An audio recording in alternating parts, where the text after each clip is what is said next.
The National Economy Committee has denounced government's move to borrow $200 million from the World Bank. The rebounded loan was first presented in Parliament on the 5th of last month, and the Speaker directed the Committee on National Economy to scrutinize it before discussion. Before legislators today, Finance State Minister Henry Musasizi advised the committee to warrant the loan, citing collateral benefits, which include financing small and medium enterprises, plus employment opportunities to over 200,000 Ugandans. Proposal to borrow up to special drawing rights, $68.6 million, an equivalent of $96 million US dollars, and a grant of special drawing rights, $74.3 million, an equivalent of $104 million US dollars from the World Bank to finance investment for industrial transformation and employment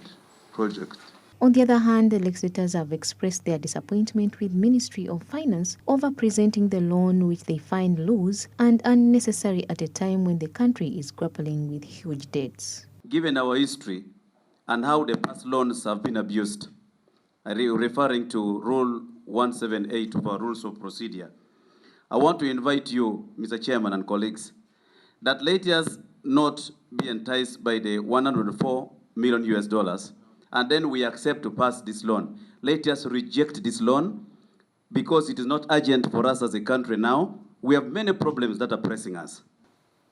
Chair, you realize this loan is talking about COVID, it's talking about 2020, 2021, meaning this loan was purposed to be used immediately after COVID. Over time, it seems we have gone through it. We are recovering right now, but I'm wondering the urgency we have on this loan.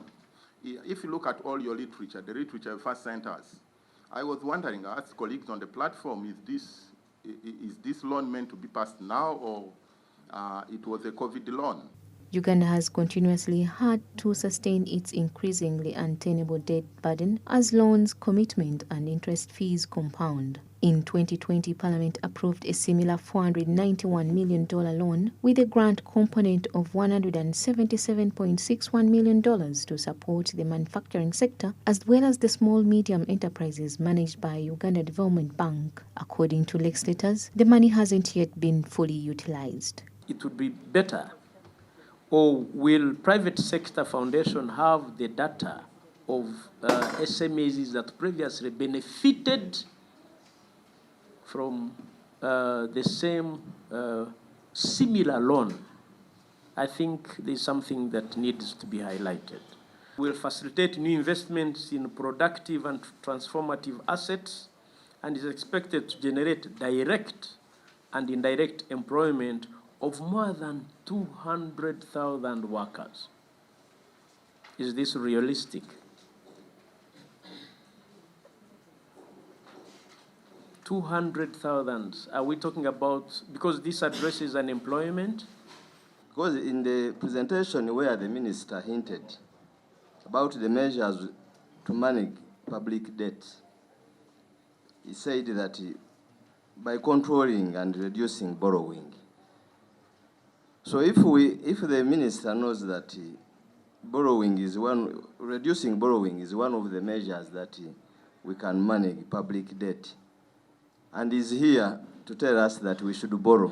The contested loan has two components, $96 million and the $104 million as a grant, facilitated by World Bank through Bank of Uganda and Private Sector Foundation. The committee has, however, demanded for loan performance summary from the Ministry of Finance before more discussions. Samlanifa, Smart 24 TV, Business Today.